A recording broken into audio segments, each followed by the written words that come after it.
Good evening, fellow punters. 6:15 Sunday evening, back with the three meetings on tomorrow, and I have one selection from each of the three meetings. No luck today. We're in divorce court with a couple. Fable and Piece of Rome are out the window. We'll keep Libby. Went off too fast on a tough track like Naas. Front running tactics like that, maybe in Ballinrobe or Thurles or Clonmel, might be more suitable. Went for home too early up against good opponents. And the other one, never a dull moment, like on the bus, there's never a dull moment. Didn't run to its potential today. Rebel Glory, that we backed the last time, won today, and there was some other one as well that slipped under the radar. But we'll have to get going tomorrow if we can. First one off is the 3 o'clock at Plumpton. I thought Sublime Heights, with the forecast ground as good to soft. It has a good record at Plumpton. It has been either first or second, bar it fell once. In his first visit to second in January 2021.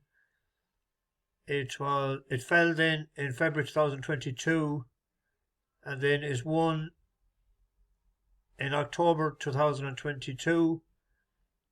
It was second in January, and then it won the last day, and it seems to be better on the better ground.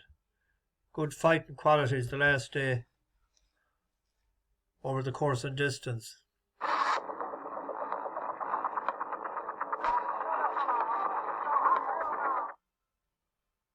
on, McGurty boy, hit that very hard.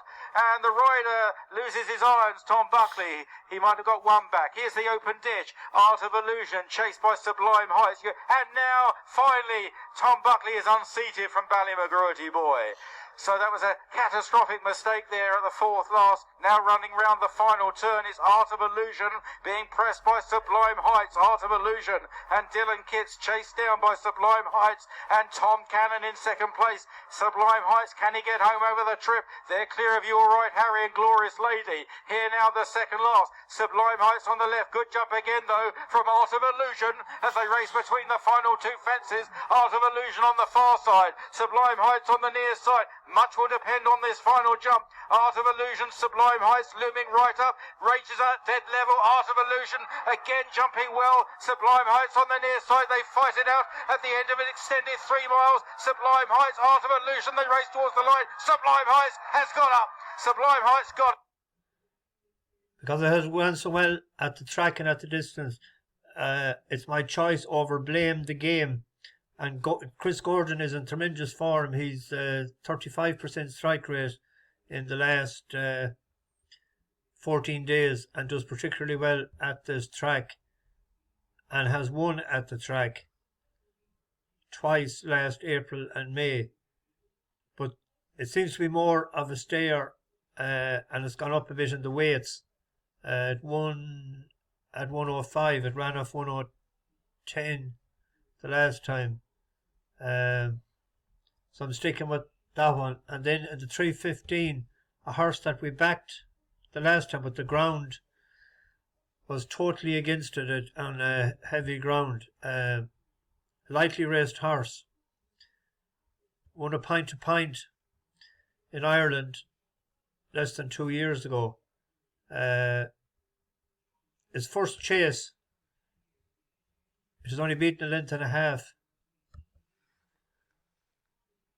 Looked a natural over fences. But the ground was soft. It was better on better ground. Commander. And then Jerryville, you can just see there Sean Quinlan wiping his goggles clean.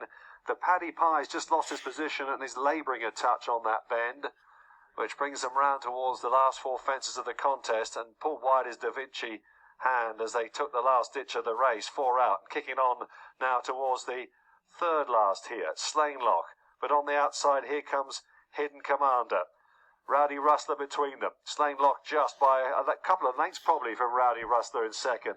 Hidden Commander on the outside just paddling a little bit. Jerryville's not made much of an impression.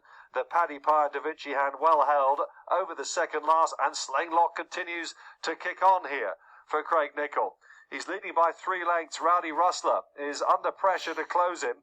He's trying very hard. Here's the final fence now. Slaying Lock now only by about a length. Got it a bit tight there. Rowdy Rustler is trying hard as they race inside the final 100 yards. Slaying Lock is going to defy top weight here. Now, if we look at when it ran on good ground in Newcastle as well, over hurls, it had a bit more toe, and this is why I'm hoping that might come back tomorrow to help Now it sent out. about his work here. What will he find? The horse along his in has got plenty more experience. Rowdy Rustler, the blue cap. Kidman nearest to us. Fingles Hill back in third. Good jump at the last from Rowdy Rustler. Was a bit better than Kidman. Fingles Hill with 5 lengths to find. Off up the running they come. It's Rowdy Rustler now, driven for all he's worth by Derek Fox. Second place is Kidman, who's run really well. Fingles Hill is staying on nicely over towards the near side, but he's running out of time. Rowdy Rustler from Fingles Hill. Rowdy Rustler goes on to win, beating... Picked up better on better ground, so it's an each way shout there. It's at 6-1 with 3 or 4 of the bookies and 5-1 with the green bookie, but that's no surprise. They always have them short the night before. And then for the ghoul lovers, there's a mile, 9.5 furlongs for amateur jockeys, and there's a horse there, Dream Harder, for Ian Williams. This was a bigger price earlier. Now it has won at the track twice before, of 64 and 70. But it's a 3-year-old. The reason I like it is sort of with Millman. This was his last run, and Precision Storm, actually, the grey horse comes from the back to get up for second.